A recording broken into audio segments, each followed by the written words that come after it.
अर्ब्स palsy के बच्चों में एक कंपनसेटरी पैटर्न बहुत ज़्यादा डेवलप जल्दी से हो जाता है। और वो पैटर्न है जैसे कि बच्चा एल्बो बेंड करना शुरू करता है, एल्बो तो बेंड कर लेता है और धीरे धीरे जब हाथ मुंह की तरफ लेके जाना होता है या जैसे ही एल्बो बेंड करना होता है तब एल्बो बेंड वो आइसोलेट यानी सेपरेटली सिर्फ जैसे अभी मैं कर रही हूँ इतना ही नहीं करता है, वो एल्बो बेंड के साथ साथ शोल्डर भी लिफ्ट करता है। यानी कि इसी को कंपनसेटरी मूवमेंट कहते हैं। जो मूवमेंट अनवांटेड है, जो नहीं चाहिए, वो भी वो करता है। यानी कि जैसे ही अगर बच्चे को कुछ दे हाथ में मतलब देने की आप कोशिश करते हैं या वो लेने की कोशिश करता है, मुंह की तरफ हाथ लेने की कोशिश करता है, तो वो हाथ ऐसे उठाते हुए मुंह की तरफ लेके जाता है। और यही मेजर प्रॉब्लम काफ़ी बार पेरेंट्स बोलते हैं कि मैडम मूवमेंट तो बच्चा कर रहा है, हमने आपका वीडियो भी देखा है, लेकिन बच्चा जब हाथ उठा रहा है तो वो इस तरह से हाथ ऊपर उठाता है, शोल्डर भी लिफ्ट करता है और हाथ मुंह की तरफ लेके जाता है और काफ़ी बार शोल्डर उठा भी लेता है। तो ये दिखने में भी अच्छा नहीं दिखता है, प्लस ये मूवमेंट भी देखकर पता चलता है कि ये सही मूवमेंट नहीं है, कुछ तो ऑकवर्ड वे में या कुछ तो गलत तरीके से बच्चा कुछ तो कर रहा है। सो एक्चुअली ये होता क्यों है? न्यूरोसाइंस में एक बहुत ही इंपॉर्टेंट प्रिंसिपल है, muscles which fires together wires together. यानी कि बचपन से ही जैसे ही बच्चा छोटा होता है तब से ये पैटर्न थोड़ा बहुत अर्ब्स पाल्सी के बच्चों में दिखता ही है। एल्बो बेंडिंग तो आ जाता है, बट बहुत सारे बच्चे हाथ ऊपर उठाते वक्त हाथ उल्टा करते हैं, जो कि ऐसे करना चाहिए। ऐसे करते हुए शोल्डर उठाते हुए वो खेलते रहता है।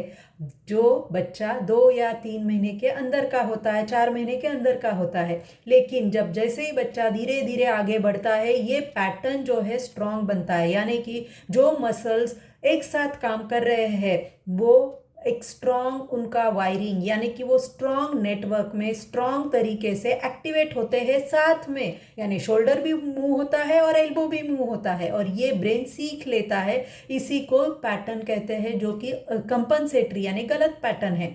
अब ये पैटर्न ब्रेक कैसे किया जाएगा? ये पैटर्न तभी ब्रेक होगा जब हम इसके लिए एक्सरसाइजेस कब से शुरू करना पड़ेगा? जब बच्चा 2 महीने का होगा, 3 महीने का होगा, तभी से अगर शुरू करते हैं तो ये पैटर्न बहुत जल्दी ठीक हो जाता है, यानी करेक्ट हो जाता है, क्योंकि अभी तक वो स्ट्रांग नहीं बना है। लेकिन जब बच्चा 8 महीने का, 10 महीने का, 2, 1, 4 साल का होना शुरू हो जाता है तो ये रिपीटेटिवली इतने सालों में करने के वजह से वो पैटर्न स्ट्रांग बनता है।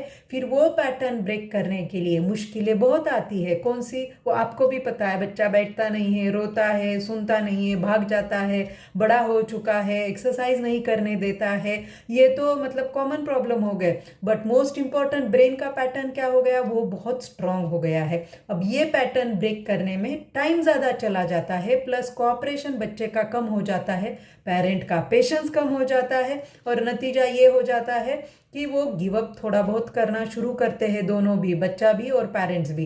बट आपको नहीं करना है। भले आप डिले कर रहे हैं बट आप उस पर मेहनत कीजिए। जितना ज़्यादा उस पर सही एक्सरसाइज करेंगे तभी जाके ये पैटर्न ब्रेक होने में मदद होगी। लेकिन अब ये वीडियो देखकर कौन से पेरेंट्स को एक्शन लेना है? सही टाइम पे सही ट्रीटमेंट, जिनका बच्चा ऑलरेडी 1 से 4 महीने के अंदर है या कोई भी एज में रहने दो, जितना जल्दी सही डॉक्टर, सही ट्रीटमेंट और सही तरीके से जब आप एक्सरसाइज लेना शुरू करोगे तभी जाके ये सारे रॉन्ग पैटर्न भी नहीं डेवलप होंगे, प्लस रिकवरी अच्छे से होगी और जल्द से जल्द सही तरीके से जैसे जैसे बच्चा बड़ा होगा उसकी रिकवरी भी सही तरीके से होगी।